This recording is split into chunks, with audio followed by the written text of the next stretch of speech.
Bem-vindos a mais um programa Visão Reflexiva do Emissor TV. Hoje convidamos Alberto Machado, é médico-dentista de profissão e é presidente da Comissão Política Distrital do PSD do Distrito do Porto. E iremos começar esta conversa com Alberto Machado com uma pergunta, eu diria que é a pergunta do momento. Foram as eleições que tivemos agora no passado 26 de maio, as eleições europeias, e Alberto pediu uma análise sob o ponto de vista da Comissão Política Distrital, do Partido Social Democrata, como é que viu não só o resultado, que não foi o que foi, mas acima de tudo a participação, o resultado conselho a conselho. Passos de Ferreira venceu as eleições, para que não é sabido, mas toda a liberdade para falar um bocado sobre as europeias de maio passado. Muito bem, antes de mais, muito boa tarde a todos e obrigado pelo convite que me fizeram para estar aqui convosco, para falarmos um bocadinho sobre qualquer assunto. Acho que não há nenhum assunto que seja tabu. Esta primeira abordagem à questão das eleições europeias, naturalmente o PSD, através do seu presidente, já tomou posição, dando nota que este não foi o resultado que nós estávamos à espera e, portanto, acho que nós não devemos tentar ludibriar os números ou encontrar justificações para o injustificável. Efetivamente, o PSD perdeu estas eleições, não teve o resultado que pretendia e isso, naturalmente, requer do partido alguma reflexão e julgo que o partido está a fazer, no sentido de podermos, já nas próximas eleições que aí vêm, recuperarmos esta desvantagem e ganharmos as eleições legislativas, que é o nosso próximo objetivo. As eleições europeias têm uma característica particular que desta vez voltou a adensar-se, que é uma abstenção tendencialmente muito elevada. E, portanto, tem sido assim ao longo das eleições europeias que temos assistido nos últimos atos eleitorais e estas eleições ainda foi a abstenção superior. Eu julgo que há vários motivos para que isso aconteça. O primeiro dos quais eu acho que tem a ver, efetivamente, com a forma como o cidadão, como o povo, como as pessoas encaram a política e os políticos e a forma como veem tudo aquilo que nós vamos vendo quase diariamente nos jornais, que está associado não só às más políticas, mas também à corrupção, e que não está só associado aos políticos, e está associado a tudo um pouco. A toda a sociedade. E nós, quando vemos que até há uma superfície comercial cujos os funcionários são corrompidos e há corrupção, portanto, é absolutamente transversal, é na banca, é em todo lado. E, portanto, acho que a primeira coisa que os agentes políticos devem fazer para tentar alterar esta visão que o cidadão comum tem é, efetivamente, poder dotar o Poder Judicial, que é absolutamente autónomo, de todos os meios necessários e suficientes para combater a corrupção, que é o grande flagelo que existe no nosso país e que é preciso reverter sob pena da própria democracia estar em risco. Porque se esta taxa de abstenção, que, volto a dizer, nas eleições europeias já é a este nível. Numas eleições autárquicas nós não temos este problema de forma tão densa, porque numas eleições autárquicas nós estamos a eleger os nossos presidentes de junta, os nossos presidentes de Câmara, e há uma ligação mais próxima ao poder.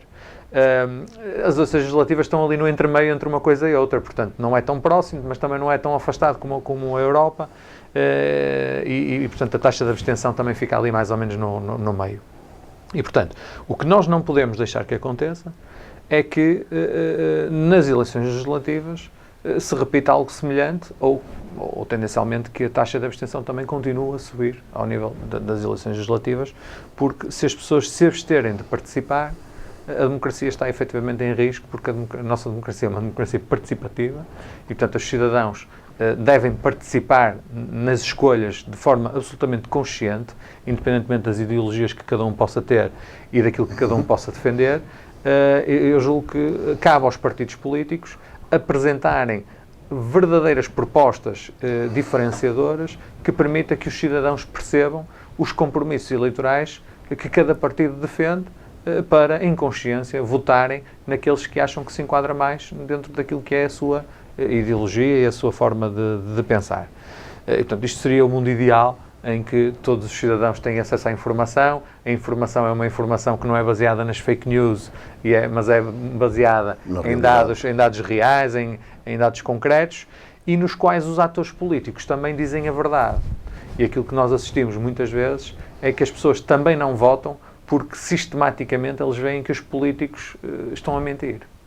E como a mentira tem perna curta, mais cedo ou mais tarde as pessoas percebem que um determinado político que prometeu uma coisa e depois fez o seu contrário, ou um determinado político que assumiu um conjunto de bandeiras sem se preocupar em estruturar essas bandeiras e em perceber se elas são sequer execuíveis. E, portanto, tudo isto tem que mudar do lado dos políticos. E eu acho que, por parte do PSD, essa reflexão está, neste momento, já a acontecer.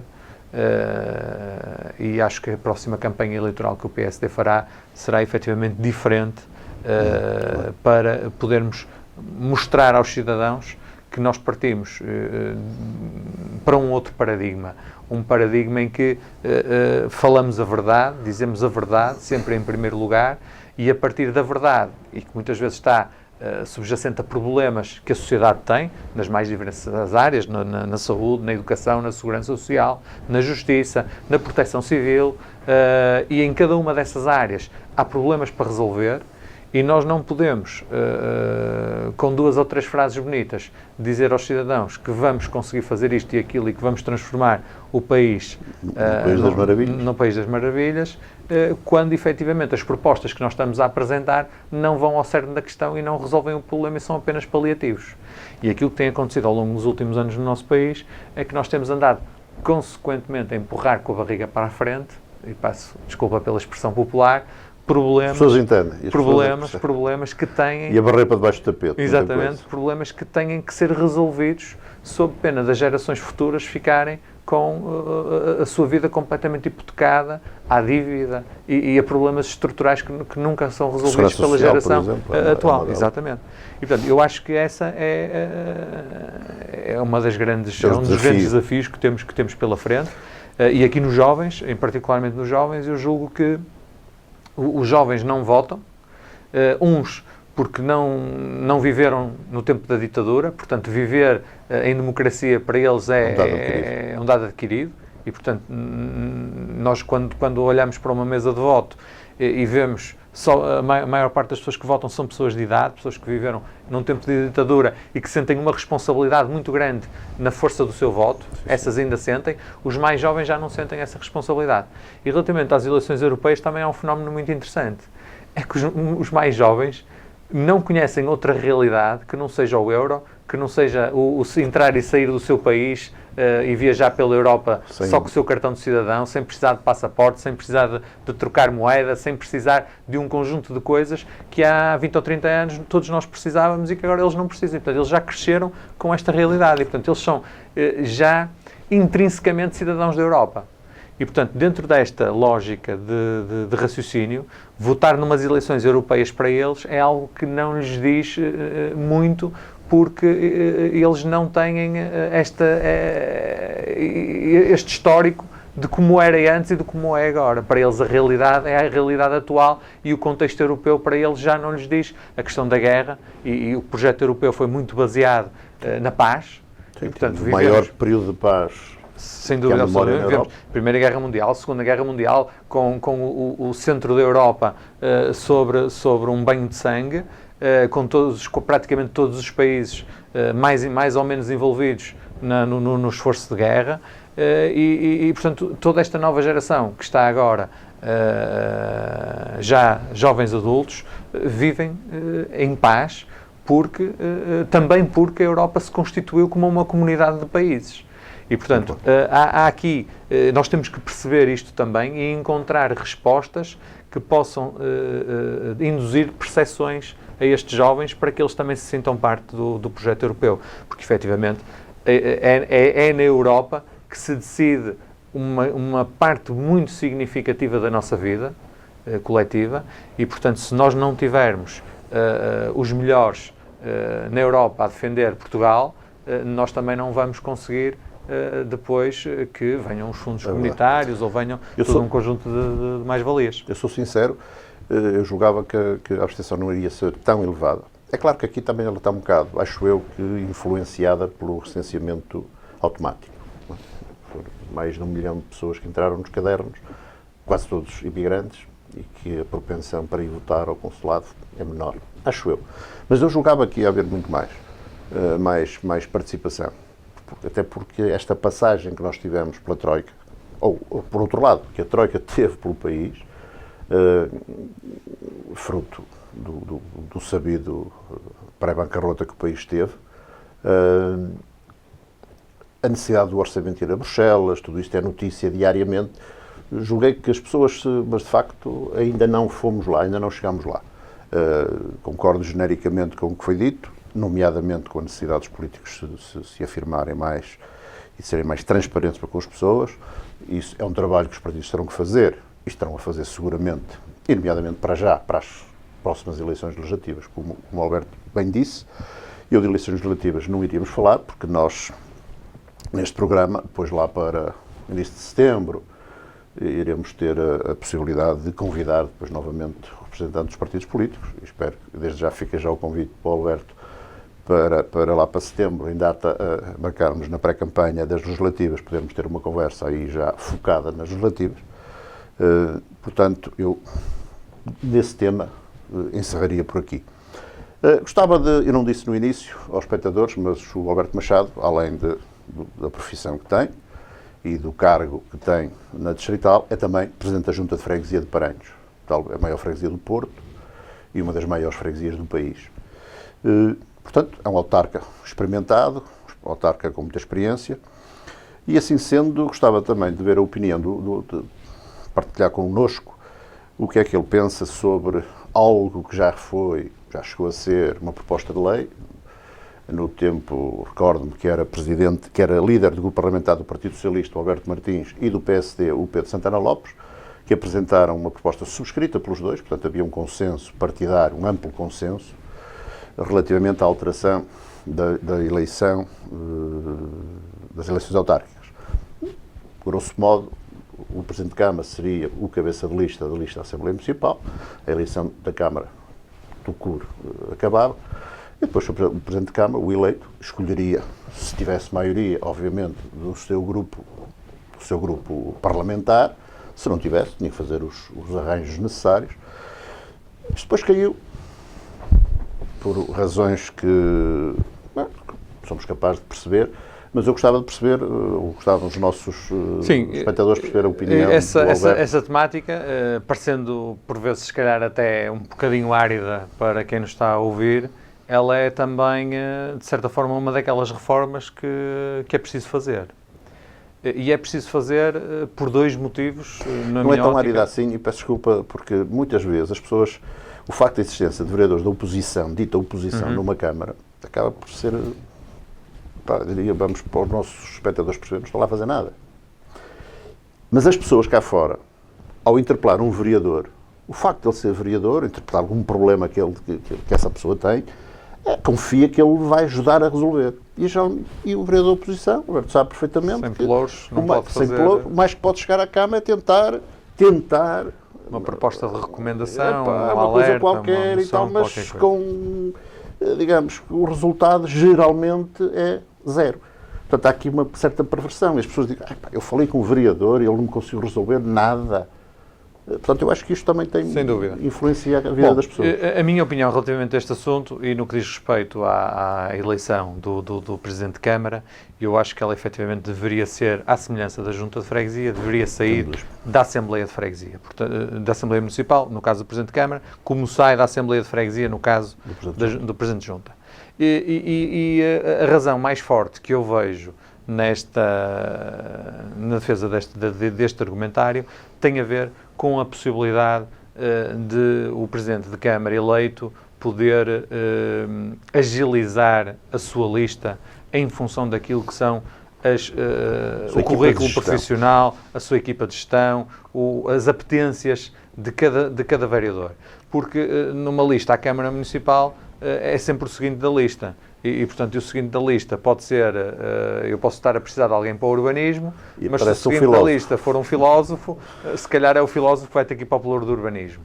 E, portanto, isto é uma realidade que precisa de ser alterada. E, portanto, ao fazer-se uma lista mais vasta, mais alargada, com mais elementos, como é a lista da Assembleia Municipal, há com certeza um leque de escolha maior para quando me falhar alguém na área da educação ou eu tiver que constituir a minha equipa digamos, executiva, no sentido de ter uma pessoa com o perfil do urbanismo, outra pessoa com o perfil da educação, outra pessoa com o perfil da ação social, e eu não ter que ir para o seguinte da lista. Porque o que acontece nas nossas câmaras municipais é isso. É que se forem eleitos 4, são os primeiros 4 da lista, se alguém renuncia é o seguinte da lista, se alguém sai por algum motivo é sempre o seguinte da lista. E o seguinte da lista pode não ser o mais adequado para ocupar a função que termina. E se fosse no âmbito da Assembleia Municipal, pelo facto de haver mais elementos eleitos, o leque de escolha seria naturalmente muito maior e eu julgo que apenas se teria que dar à Assembleia Municipal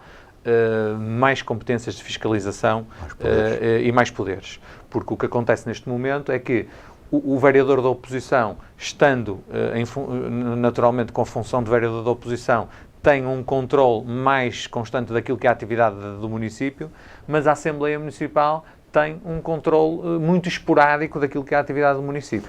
E, portanto, mas o debate político até perde-se, porque o praticar pode dizer, já debatemos politicamente isso na reunião de Câmara com o vosso eleito, os vossos eleitos. É verdade. E a discussão política esvazia-se na Assembleia Municipal. Exatamente. Esvazia a Assembleia Municipal. Portanto, a Assembleia Municipal precisava de ganhar neste modelo, e eu considero que é um modelo positivo para o qual nós devíamos avançar, precisava de ganhar mais poder de efetivamente poder intervir naquilo que é a sua ação de fiscalização do trabalho da Câmara Municipal, tendo, por isso, acesso à documentação, acesso aos processos, acesso a tudo o que vai acontecendo na política municipal, que agora fica muito concentrada na Câmara e, portanto, nos vereadores do poder e da oposição, e que a Assembleia Municipal muitas vezes passa-lhe tudo, ou passa-lhe quase tudo ao lado. E, portanto, nós precisaríamos de, ao juntar os dois órgãos, com estas vantagens que eu já disse, teríamos que reforçar os poderes da Assembleia Municipal. O outro argumento nesta temática tem a ver com a presença dos Presidentes de Junta. A presença dos Presidentes de Junta na Assembleia Municipal, muitas vezes, ou pelo menos em muitos casos, acaba por ser como usada como uma fonte de poder garantir maiorias ou não. E eu acho que, efetivamente, os Presidentes de Junta na Assembleia Municipal não têm grande sentido. Os Presidentes de Junta precisavam, sim, era que, efetivamente, houvesse uma clarificação muito estreita daquilo que são as competências das juntas de freguesia e as competências do município.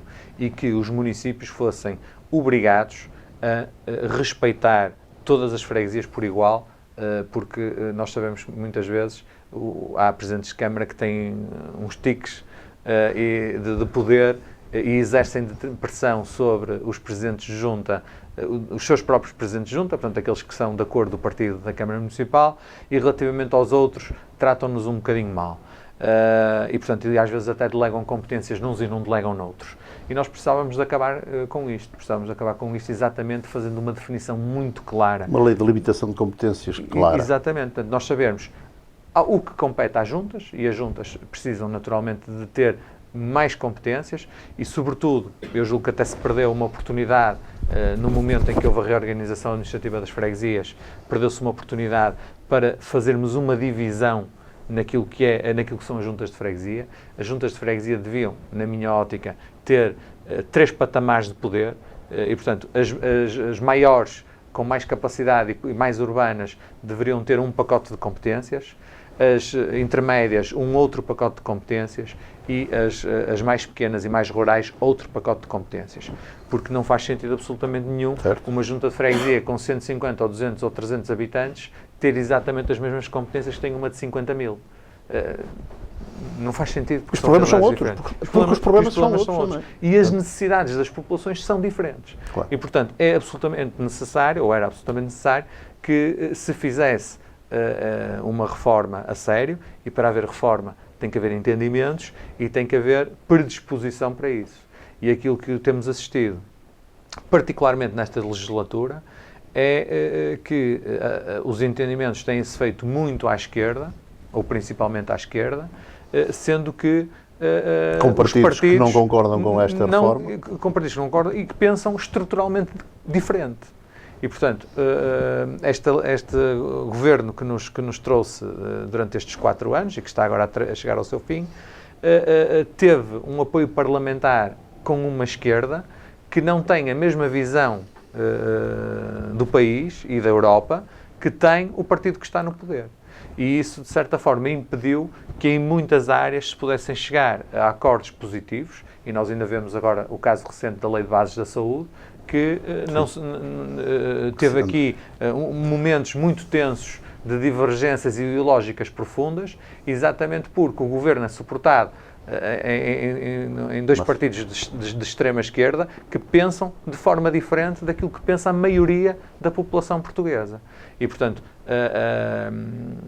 o apelo para que também possam haver entendimentos não é para que haja, como já vi algumas pessoas dizer, blocos centrais, ou seja o que for, é para que haja verdadeiramente progresso no nosso país. Porque se as forças políticas moderadas não estiverem de acordo, aquilo que pode acontecer é que o PSD, enquanto partido moderado, não é, nem nunca foi, nem nunca será uma ponte para a extrema-direita, mas o Partido Socialista, com esta legislatura, foi claramente um partido com uma ponte para a extrema-esquerda. E isso, naturalmente, deixa-me preocupado enquanto social-democrata. Portanto, ou seja, relativamente a esta matéria, é algo que a própria Comissão Política admite tomar posição formal sobre esta necessidade, se assim, até porque, e penso que o partido também fará, até porque, tanto quanto sei, o líder do partido tem este pensamento muito próximo disto. E não é só nas autarquias, ao nível daquilo que é a definição dos deputados, e eu pessoalmente sou um defensor dos ciclos uninominais, e o partido também está a preparar algumas propostas nesse sentido, que poderá ser eventualmente um modelo misto, mas tem que haver, porque os cidadãos querem isso, e nós, quando andamos na rua, percebemos que os cidadãos querem isso. Tem que haver responsabilidade dos seus cidadãos. Os deputados não podem ser deputados da nação, ou naturalmente continuarão sempre a ser deputados da nação, mas não podem ficar como deputados da nação. Eles têm que ser deputados daquele círculo, daquela zona, daquele território. Porque o cidadão, se nós perguntarmos, se formos lá fora à rua e apanharmos a primeira pessoa, as pessoas não sabem o nome de nenhum deputado. Não sabem. E se souberem, sabem no cabeça de lista. E se souberem, sabem no cabeça de lista. E, portanto, este afastamento entre os eleitos e os eleitores também contribui para a abstenção e também contribui para todos os fenómenos de afastamento das pessoas da política. Estamos a falar em reformas, até agora falamos em reformas, e eu recordo uma reforma que tem, agora menos falada, mas eu acho eu que os partidos deveriam dizer ao que vão agora, do dia 6 de outubro, sem prejuízo de isso poder ser referendado lá para trás, e refiro-me à regionalização. É sabido, o presidente do PSD, o Dr. Rui Rio, que era um não regionalista na altura do referendo, ele próprio disse, e diz que tem encaminhado, hoje em dia, se o referendo voltasse, não com o desenho daquelas regiões, que era um desenho completamente chapafuco, mas, sendo das 5 regiões plano, que estão mais ou menos consolidadas, com um outro acerto de fronteira, admito que sim, que é a Distrital, ou o Alberto Machado, ou o Presidente, o Presidente da Distrital tem opinião, sim, seguramente. Nós já tomamos posição sobre isso e, efetivamente, nós somos regionalistas. E somos regionalistas também num caminho que foi feito, e eu próprio votei contra, foi uma das primeiras vezes que votei, e recordo-me perfeitamente que votei contra a regionalização, porque os defensores do não venderam algo que nunca se concretizou. E na altura, se recordam, aquilo que foi vendido por quem anunciava que a regionalização ia ser um aumento de custos brutal, que ia ser uma tragédia, que ia dividir o país, que ia fragmentar, diziam que iria ser promovido no nosso país um conjunto de políticas descentralizadoras que iam aproximar a decisão do cidadão. E, portanto, sempre a mesma lógica. Já estamos a falar isto há mais de 20 anos. Descentralização. E nada disso aconteceu. E nós, chegando a todos estes anos depois, quem votou não, como eu, sente-se defraudado, porque aquilo que nos disseram que ia acontecer não aconteceu. Portanto, o poder de decisão não está mais próximo dos cidadãos. Pelo contrário, inclusivamente, até centralizou mais em Lisboa. E, portanto, muitas das coisas que até havia direções regionais que tinham algum poder, conseguiam resolver problemas. Neste momento, está tudo dependente do Ministro das Finanças. Qualquer coisa que seja preciso, às vezes até mudança de uma lâmpada numa escola... Está tudo cativado. Está tudo cativado. E, portanto, esta excessiva ou total concentração do poder na tutela do Ministro das Finanças em Lisboa está a castrar o nosso país do ponto de vista daquilo que é a sua autonomia, a sua capacidade de, em cada uma das áreas, na saúde, na educação, na segurança, nós fazermos apostas que são absolutamente fundamentais e que naturalmente têm que ser diferenciadas região a região. O país não tem que andar todo à mesma velocidade, nem tem que ter todo o mesmo padrão de trabalho. Nós sabemos que o Algarve é a zona turística por excelência balnear. Naturalmente o norte do país não tem nada a ver com esse paradigma económico. E, portanto, é um paradigma económico turístico, diferente. sim, balnear não. Balnear não. Temos o nosso Douro, que, e, facto, portanto, se calhar nós poderíamos ter aqui um conjunto de responsabilidades, até do ponto de vista económico e de incentivos às nossas empresas, que podiam ser desconcentradas ao nível da região e que podiam favorecer aquilo que é a atividade económica das empresas do norte do país, particularmente nós preocupamos as do Distrito do Porto, naturalmente, claro. Mas aqui teríamos que pensar um bocadinho mais longe e efetivamente,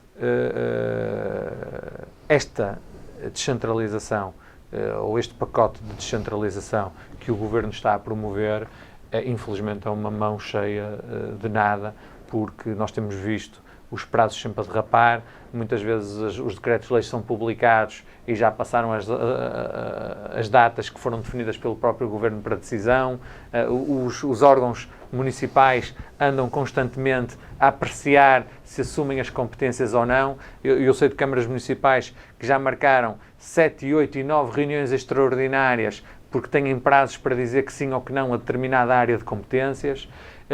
As competências que vêm da parte do Estado não vêm fundamentadas, nem sob o ponto de vista de recursos humanos, nem sob o ponto de vista financeiro, e, portanto, é a confusão total, e basta falar com qualquer Presidente de Câmara deste país, seja ele de que partido for, e, aliás, basta ver as competências que foram aceitas pelos municípios e a esmagadora maioria dos municípios não tem estado a aceitar.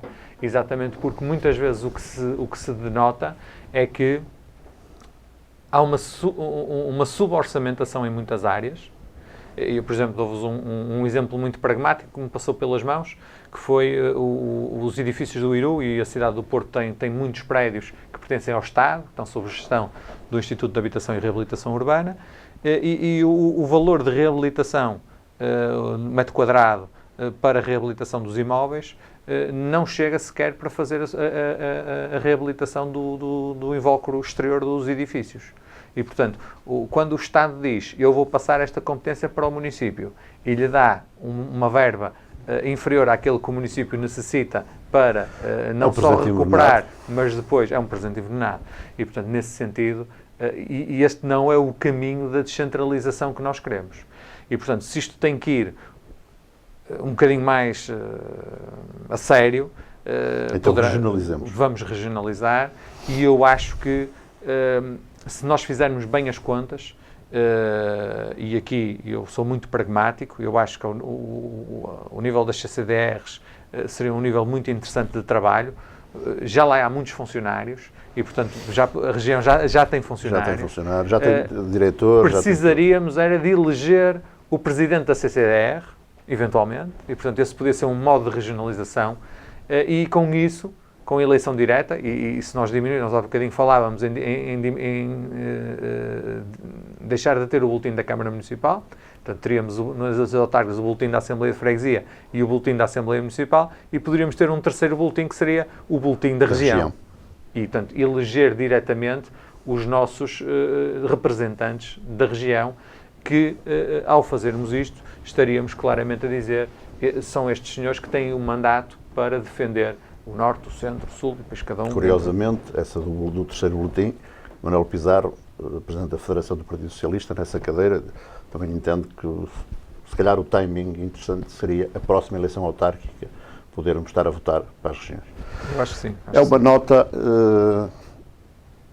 Esta questão da regionalização tronca noutra ideia que gostava de também ter a opinião do Alberto Machado. E refiro-me ao fraquíssimo investimento público neste momento do país tem, com problemas todos os dias em várias áreas, na saúde, na educação, mesmo nos aspectos mais materiais. Temos uma rede secundária de estradas, temos uma belíssima rede de estradas, se calhar até exagerada em termos de autoestradas, como sabemos, mas pronto, existem, estão feitas, mas uma rede secundária a começar a ficar muito degradada, a necessitar já há muito tempo, a necessitar de investimento. Relativamente a esta matéria do investimento público, o PSD já tem tomado algumas posições, mas a nível do distrito, o que é que o Presidente da Distrital do PSD entende que está a faltar? O que é que o comentário que lhe... Bom, nós aqui, neste capítulo, ou temos sido bastante críticos relativamente à atual gestão do Partido Socialista. Porque ao mesmo tempo anunciam-se depois grandes projetos, não é? Claro. Anúncios há muitos, mas de facto depois realiza-se pouco. Nós vivemos nos últimos 10 anos um paradigma estranho no nosso país. Portanto, o governo do José Sócrates levou-nos à bancarrota, e o ministro Teixeira dos Santos até é da minha freguesia, e portanto eu na altura até em conversa com ele mostrei-lhe a minha indignação por aquilo que efetivamente aconteceu. Portanto, ele anunciou na televisão que só havia dinheiro para mais 3 ou 4 meses e, portanto, a pré-bancarrota era iminente. Isso levou a um resgate financeiro e levou à elaboração de um programa por esse governo do Partido Socialista, um programa que depois foi executado no pós-eleições por um governo do PSD-CDS. Entretanto, foram aparecendo mais alguns buracos que foram necessário tapar, mas esse governo do PSD-CDS tomou como desígnio ir resolvendo um conjunto de problemas, naturalmente pedindo um sacrifício aos portugueses, porque era preciso pagar e cumprir com o programa pré-estabelecido, que também tinha um conjunto de medidas. Chegamos agora a este governo e aquilo que assistimos é uma inversão total do discurso, dando nota de que afinal já está tudo bem e que o governo anterior tinha ido para além da Troika, e isto ficou marcado na cabeça das pessoas. Se as pessoas analisarem, e com o tempo vai passando e vai permitir que as pessoas fiquem mais esclarecidas sobre o que verdadeiramente aconteceu no nosso país nos últimos anos, se as pessoas perceberem, o ir para além da Troika aconteceu porque, efetivamente, o programa que o governo de José Sócrates fez e assinou com a Troika não previa todos os buracos financeiros que existiam. E, portanto, foi preciso ir mais longe do que aquilo que estava estabelecido. Num memorando de entendimento. Este governo altera radicalmente o discurso, faz passar a mensagem de que o governo anterior fez tudo mal e utiliza um subterfúgio para continuar a austeridade de uma forma encapotada. E, portanto, o governo anterior opta por dizer aos portugueses: vamos ter que cativar um pouco das vossas reformas, um pouco dos vossos ordenados para conseguir gerir isto tudo. E este governo diz: não, vamos reverter tudo, vamos devolver tudo e não devolveu assim tudo quanto isso, ainda continua muita coisa por devolver, mas acrescenta um conjunto de impostos que leva a que nós neste momento temos a maior carga fiscal de sempre, impostos indiretos, que estão no nosso consumo diário, nas bombas de gasolina, no supermercado, no restaurante ou em todo o lado, e que nós vamos pagando todos os meses quase sem dar conta, e por outro lado entra exatamente na sua pergunta, que foi fazer uma cativação no Orçamento de Estado quase total. E, portanto, nós estamos confrontados neste momento não só com uma carga fiscal elevadíssima, como também com uma ausência de investimento público fruto das cativações do Ministério das Finanças. Portanto, não há nada que se faça neste país que não tenha que ter a prévia autorização do Ministro das Finanças. E o Ministro das Finanças diz assim: o Orçamento de Estado para a área da educação vai ter não sei quantos milhões. Mas depois diz ao Ministro da Educação: olha, são não sei quantos milhões menos os outros milhões que eu vou cativar.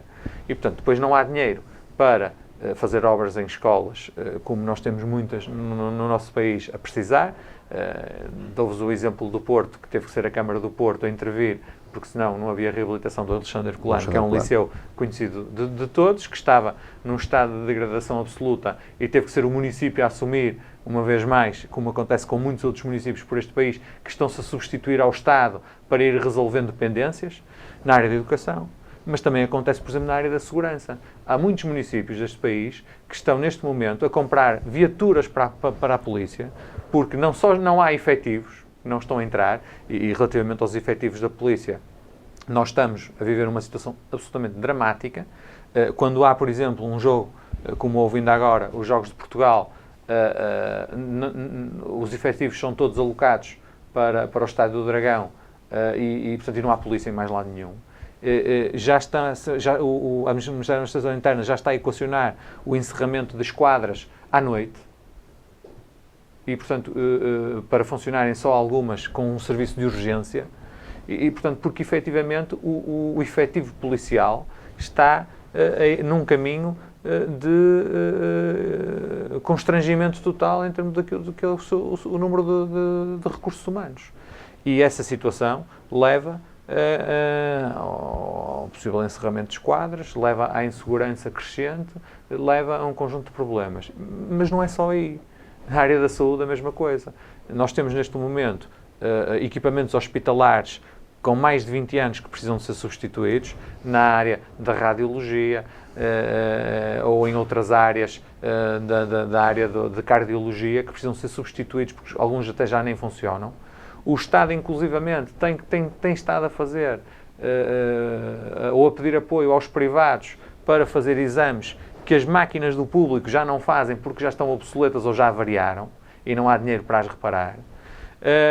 E nós podíamos quase ir setor a setor verificar que, efetivamente, esta política de cativações está a destruir aquilo que é o Estado Social, aquilo que são os princípios basilares da nossa democracia. Porque o cidadão, quando paga impostos, o cidadão, quando pensa no Estado enquanto entidade que está a gerir tudo aquilo que é nosso, que é de todos, pensa que o Estado gere de forma a cautelar aquilo que são as suas necessidades básicas. E as nossas necessidades básicas são a saúde, são a educação, são a segurança social, são a proteção civil,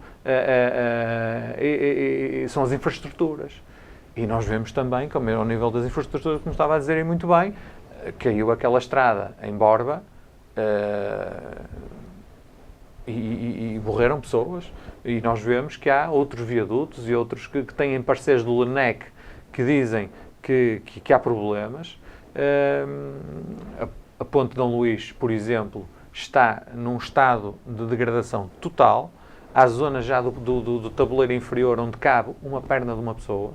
E com os milhares de turistas e de cidadãos que nós temos a passar todos os dias naquela ponte, eu não sei como é que ainda não aconteceu uma desgraça. E quem diz aquela ponte diz quase que a gente podia ir município a município e fazer aqui uma radiografia muito negativa daquilo que tem sido esta política de cativações do governo de António Costa, porque efetivamente a forma que eles tiveram para segurar o déficit não foi aquilo que nos venderam, que foi que estava tudo bem. O país, afinal, estava uma maravilha e o governo anterior tinha feito tudo mal. A realidade desta história é que efetivamente não está tudo bem, mas eles não o sabem, ou não o souberam, ou não tiveram a coragem de dizer isso aos cidadãos. E foram tentando esconder todas estas coisas. Só que ao fim de 4 anos de governação, não é possível manter um hospital com máquinas avariadas, não é possível manter uma escola a precisar de intervenção, não é possível manter as esquadras sem pessoal, e isto está a acontecer no nosso país e, naturalmente, o PSD terá propostas muito concretas nestas áreas basilares, porque também entendemos que o Estado, se calhar, não pode ir a tudo. Eu pergunto-me porque é que nós temos 50% da TAP, que foi uma das reversões que este governo fez logo no início, porque disse que estava tudo bem. Porquê é que temos 50% da TAP? Quando têm lucros, são distribuídos pelos acionistas. Ou pelos acionistas, neste caso não foi pelos acionistas, foi pela chefia, pela administração. Quando tem prejuízo, somos todos nós que entramos. E, portanto, não faz muito sentido esta... E os bónus até é de um exercício que até deu prejuízo. Exatamente, ainda por cima estão a dar bónus de um prejuízo que nós tivemos que entrar com pelo dinheiro. Menos 50%. E, portanto, nós vamos ter que chegar a um momento em que vamos ter que tomar opções, e tomar opções significa centrarmos o papel do Estado naquilo que é a sua função essencial. E, portanto, eu estou certo que o PSD apresentará um programa eleitoral muito centrado naquilo que é as necessidades que detectamos em todas estas áreas. Bom, o nosso tempo já chegou ao fim, já ultrapassamos largamente o tempo, mas, no entanto, como é apanagem deste programa, reservamos sempre uns minutos finais para os nossos convidados, querendo, obviamente, deixar uma mensagem, seja ao distrito, aos militantes do partido, aos habitantes do distrito, do país. Muito bem, e eu então aproveito essa deixa. Nós já falamos praticamente de tudo aquilo que é de âmbito mais nacional, ainda não falamos nas questões mais locais, e eu, estando em Passos de Ferreira, naturalmente, não posso deixar de deixar uma palavra de forte incentivo aos militantes do PSD de Passos de Ferreira, também por aquilo que é e que foi a sua vitória nestas últimas eleições europeias aqui no Conselho, mas também em função daquilo que é absolutamente crucial para a Distrital do Porto e julgo que para a Conselhia também de Passos de Ferreira, que é voltarmos a ganhar a Câmara Municipal já em 2021. E eu tenho estado muito atento ao que se tem passado aqui no Conselho, tenho verificado que o Sr. Presidente da Câmara não tem estado muito bem num conjunto de dossiês, e efetivamente assumiu até um conjunto de compromissos que não só não está a cumprir, como até está a fazer o contrário daquilo que se comprometeu, nomeadamente, por exemplo, na questão até do IMI, e portanto eu acho que com um trabalho sério e responsável, como tem sido a panagem do PSD aqui no Distrito do Porto, nós poderemos almejar que em 2021 possamos voltar a ganhar a Câmara de Passos de Ferreira, que para nós seria muito importante, porque o PSD tem uma história em Passos de Ferreira. As infraestruturas deste Conselho foram realizadas esmagadoramente nos nossos mandatos, quer em termos de saneamento, rede pública de abastecimento de águas, infraestruturas escolares, infraestruturas até rodoviárias. Portanto, houve por parte de um conjunto de executivos do PSD, ao longo destes anos para trás, uma dedicação muito grande a este Conselho, que o dotou de tudo aquilo que hoje as pessoas, os habitantes desta região, podem usufruir. E, portanto, também atendendo a este histórico, eu acho que as pessoas de Passos de Ferreira vão perceber que o PSD e a gestão do PSD para este município é uma vantagem muito clara naquilo que é a melhoria e o reforço da sua qualidade de vida. Muito obrigado, Alberto Machado, pela presença no nosso programa, e despedimos-nos deste foi mais um Visão Reflectiva, e até ao próximo programa.